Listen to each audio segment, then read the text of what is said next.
Millions of Ukrainians fled the country when Russia's full-scale invasion began, and a majority of them were young, working-age people, leaving behind an elderly population exposed to the ravages of war, including mass displacement and falling into poverty. Ukraine is now facing the challenges of taking care of one of the fastest aging populations in the world. Megumi reports from Kyiv. Evacuation, displacement, and uncertainty. This is not what elderly Ukrainians envisioned their old age to look like. But millions have had to flee their homes because of Russia's full-scale invasion and leave behind everything they spent their whole lives building. Да, все.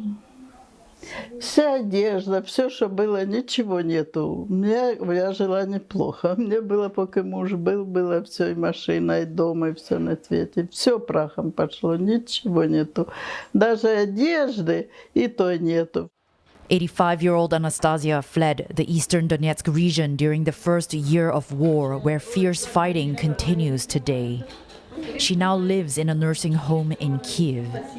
A quarter of Ukraine's 29 million people are over the age of 60, making it one of the fastest aging populations in the world.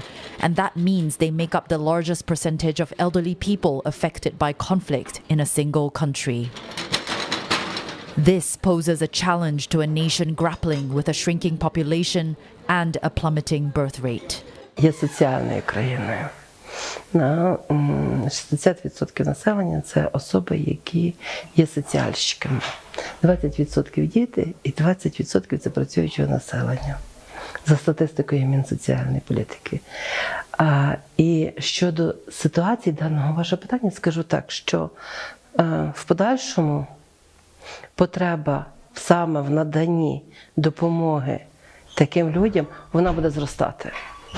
Вона буде зростати, і покращень цій ситуації не бачу. В тому, що соціальних послуг потребуватиме, але чи буде? Since the war began, all of Ukraine's tax income has gone to the country's defense. Nursing homes and elderly pensions are funded by foreign financial aid. But the question is, what happens when the funding stops after the war? Officials here say there are more pensioners than workers in Ukraine, and that at least 6 million more people are needed in the labor market to make sure the elderly are taken care of. About 17 million people fled when the invasion began, and so far only about 60% have returned. More returnees are needed to increase Ukraine's tax income. Analyst Serhiy Forsa says reforms after EU integration could help, such as enforcing tighter regulations on businesses that operated in the shadows. It has a huge potential because almost half of Ukrainian younger population who should pay taxes didn't do it. As in many societies, there are those who fall through the cracks. 55-year-old Hennady fled from Chernihiv, northern Ukraine, also during the first year of war. He left behind an apartment he shared with his mother and now lives in a homeless shelter in Kyiv.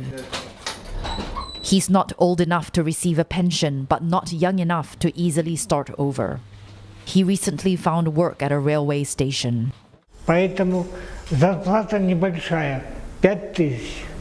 5000, одному хватит. Без проезда, поесть и там.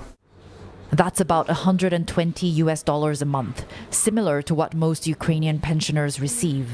DePaul, the organization that runs the shelter, says out of the total 4,500 people who access its Kyiv-based services, 28% are over the age of 60. To increase pension payments and the quality of life for the elderly, Mr. Forsa says immigration will be key. Now it's time for Ukraine to become a country that accepts people.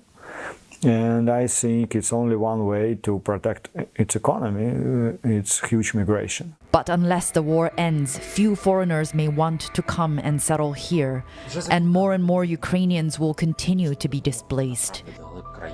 As a little girl, Anastasia lived through the Second World War.